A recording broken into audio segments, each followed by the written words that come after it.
Bismillahirrahmanirrahim. Assalamualaikum warahmatullahi wabarakatuh. Alhamdulillahirabbil alamin wa bihi nasta'inu ala umuri dunya waddin wassalatu wassalamu ala sayyidina Muhammadin wa ala alihi wa sahbihi ajmain, amma ba'd. Alhamdulillah, anak-anakku yang dirahmati oleh Allah dan segenap wali murid yang juga dirahmati oleh Allah. Seperti biasanya, alhamdulillah, di setiap Jumat sore kita bertemu dalam program Kaidah, kajian indah SD Irada dan SMP Plus Jauharul Maknun. Tentunya anak-anakku yang dirahmati oleh Allah, setiap pekan kalau membahas tentang hal-hal ilmu-ilmu yang baru bagi kita. Dan untuk hari ini Ustadz akan mengangkat satu tema yang sangat berdekatan dengan kita dan sebentar lagi akan kita rayakan, yaitu peringatan Hari Guru Nasional. Tentu anak-anakku sudah tahu bahwasanya setiap tanggal 25 November itu selalu diperingati sebagai Hari Guru Nasional. Mungkin anak-anak atau mungkin bahkan wali murid juga ada yang bertanya-tanya, mengapa harus ada peringatan Hari Guru Nasional? Satu hal yang harus kita tahu, yang pertama, bahwasanya anak-anakku, kita semua bisa menjadi anak yang cerdas.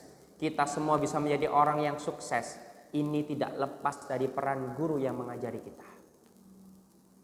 Bahkan kita selalu tahu bahwasanya guru adalah pahlawan tanpa jasa. Apa yang dimaksud pahlawan tanpa jasa?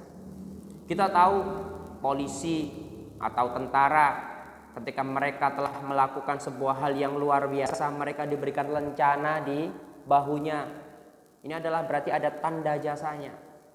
Tapi kita apakah pernah melihat seorang guru diberikan bintang? Tidak. Padahal guru ini adalah berperan luar biasa dalam mencerdaskan bangsa, dalam membentuk generasi bangsa yang sukses dan berbudi pekerti yang agung. Bahkan kita juga tahu anak-anakku yang dirahmati oleh Allah, bahwasanya guru ini adalah yang mengajar jiwa kita. Kalau orang tua kita mendidik raga kita, maka guru inilah yang mengajari jiwa kita, yang mendidik jiwa kita. Bagaimana kita yang awalnya tidak bisa menjadi orang yang bisa. Bagaimana kita yang awalnya masih belum mengenal tentang adab sopan santun, kemudian kita diajari oleh guru-guru kita sehingga kita bisa mengenal adab dan sopan santun. Maka dari itu anak-anakku, kita harus sangat menghormati guru kita. Kita harus sangat berterima kasih kepada guru kita. Dan cara yang paling mudah kita berterima kasih kepada guru kita adalah dengan kita selalu mendoakan semoga guru-guru kita senantiasa diberikan kesehatan oleh Allah Subhanahu wa taala. Anak-anakku yang dirahmati oleh Allah, bahkan Syekh Burhanuddin Az-Zarnuji di dalam kitabnya mengatakan, jika kita sebagai seorang pencari ilmu ingin mendapatkan ilmu yang berkah, kita ingin ilmu kita bermanfaat, maka yang harus kita lakukan yang pertama adalah kita harus memuliakan guru kita.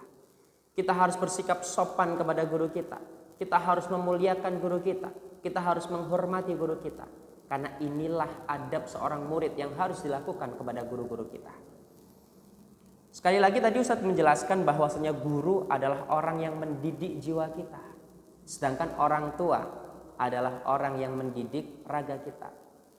Makanya dikatakan bahwasanya sebenarnya di dunia ini kita memiliki 3 orang tua. Orang tua yang pertama adalah orang tua yang melahirkan kita. Ini adalah orang tua. Kemudian yang kedua adalah, yang disebut orang tua adalah orang yang menikahkan kita atau yang menikahkan putra putrinya dengan diri kita. Dalam bahasa lain adalah mertua. Ini adalah orang tua kita juga. Dan yang ketiga, orang tua adalah orang yang mendidik kita. Dan ini adalah guru-guru kita. Tidak ada yang namanya mantan guru.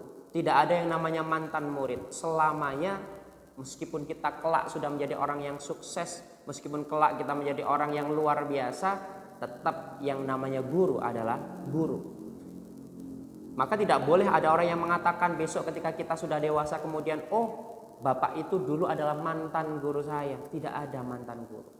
Guru tetaplah guru sampai kapanpun. Guru adalah orang yang berjasa dalam kehidupan kita. Guru adalah orang yang berjasa dalam kesuksesan diri kita. Nah, anak-anakku yang dirahmati oleh Allah, dalam menghormati guru kita, dalam memuliakan guru kita, apa saja yang harus kita lakukan? Yang pertama adalah kita harus salim ketika bertemu dengan guru-guru kita. Mungkin anak-anakku tidak tahu mengapa kita harus salim.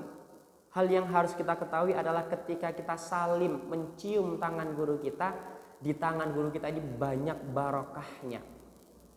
Dan ketika kita mencium tangan guru kita, maka kita sedang mentransfer barokah yang ada dalam diri guru kita untuk bisa masuk ke dalam diri kita.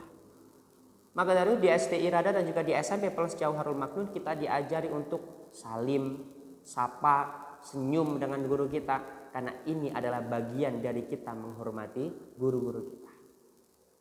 Kemudian yang kedua yang harus kita lakukan dengan guru kita setelah salim tadi, yang harus kita lakukan adalah kita harus sering-sering meminta doa kepada guru kita.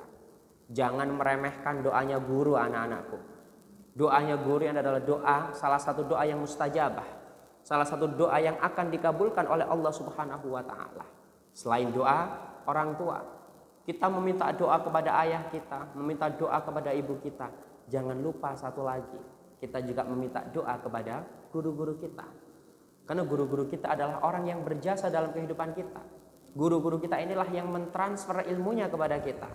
Maka otomatis guru kita ini memiliki peran yang luar biasa. Dan Ustadz yakin doa seorang guru pasti akan dikabulkan oleh Allah Subhanahu wa ta'ala. Anak-anakku yang dirahmati oleh Allah, kita harus menghormati guru kita. Jangankan diri kita, bahkan seorang Imam Syafi'i radhiyallahu an. Kita tentu tahu Imam Syafi'i. Beliau adalah ulama yang sangat besar sekali. Imam Syafi'i dulu diceritakan pernah berguru kepada Imam Malik. Dan ketika Imam Syafi'i ini berguru ke Imam Malik, yang dilakukan oleh Imam Syafi'i adalah beliau belajar dengan diam. Beliau belajar dengan tidak berisik. Kenapa beliau tidak berisik ketika belajar? Bahkan ketika beliau membuka kitabnya dan membuka lembar berikutnya, beliau selalu membalikkan bukunya dengan sangat hati-hati sekali. Mengapa demikian? Ternyata Imam Syafi'i berpikir dia tidak ingin mengganggu konsentrasi Imam Malik ketika mengajar. Bahkan sampai sebegitu hormatnya Imam Syafi'i kepada Imam Malik, sampai-sampai beliau tidak ingin suara bukunya ini mengganggu konsentrasi gurunya ketika gurunya mengajar. Luar biasa sekali. Bagaimana dengan diri kita? Apakah kita sudah sesopan itu kepada guru kita? Apakah kita sudah memuliakan guru kita seperti yang dilakukan oleh Imam Syafi'i? Di sini kita belajar, anak-anakku yang dirahmati oleh Allah.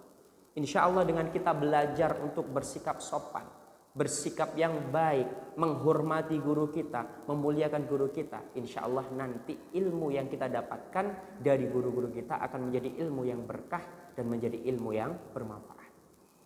Maka dari itu anak-anakku yang dirahmati oleh Allah, dalam momen Hari Guru Nasional besok hari Sabtu tanggal 25 November, marilah kita banyak-banyak berdoa kepada Allah. Semoga Allah menyehatkan semua guru-guru kita. Semoga Allah memberikan berkah kepada guru-guru kita. Dan tentunya semoga kita sebagai seorang murid bisa mendapatkan keberkahan dari guru-guru kita.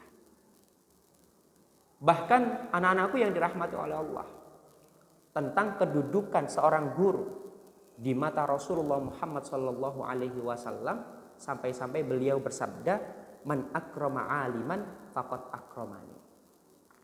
Beliau mengatakan bahwasanya barang siapa yang memuliakan orang yang alim di sini adalah seorang guru, faqad akramani, maka dia sesungguhnya memuliakan diriku. Itu kata Rasulullah. Di sini berarti kita faham kedudukan seorang guru ini sangat luar biasa, tinggi sekali.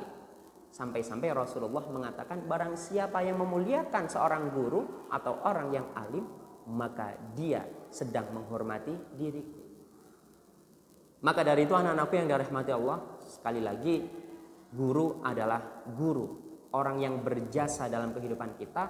Maka tugas kita sebagai seorang murid adalah bagaimana kita bersikap hormat, kita bersikap memuliakan guru-guru kita. Karena dengan kita memuliakan guru-guru kita, maka itu juga kita memuliakan ilmu yang diberikan oleh guru kita kepada diri kita. Baiklah anak-anakku yang dirahmati oleh Allah, mungkin itu yang bisa disampaikan oleh Ustadz. Semoga ada guna dan manfaatnya. Dan Ustadz mohon maaf yang sebesar-besarnya apabila ada tutur kata Ustadz yang kurang berkenan. Sekali lagi Ustadz memohon maaf yang sebesar-besarnya. Ustadz akhiri ihdinas siratal mustaqim. Assalamualaikum warahmatullahi wabarakatuh.